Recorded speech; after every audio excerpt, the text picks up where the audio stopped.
On est à une décision de faire péter l'économie mondiale. Vous le savez, Trump a bombardé l'Iran et il a bombardé des sites nucléaires stratégiques. Et l'Iran a promis d'avoir une réponse extrêmement sévère. On peut avoir plusieurs scénarios, notamment la fermeture du détroit d'Ormuz. Le détroit d'Ormuz, c'est là où transite 20% de toute la production mondiale de pétrole.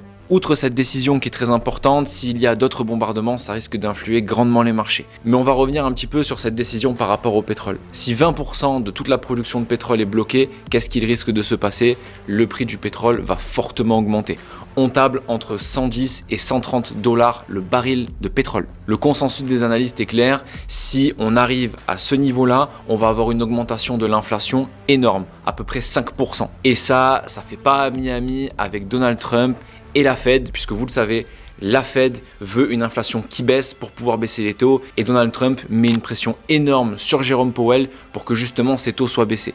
Mais la Fed reste indépendante et elle veut des preuves concrètes. Et si l'inflation augmente, c'est mal parti pour une baisse de taux. Si jamais, en plus de ça, le détroit d'Ormuz est bloqué, la Chine, qui est très dépendante au pétrole iranien, qui fait partie aussi des BRICS, vous le savez, ça va être très compliqué pour elle d'avoir un afflux en pétrole et donc d'augmenter la production. Et vous le savez, la Chine est extrêmement dépendante des États-Unis et les États-Unis extrêmement dépendants de la Chine.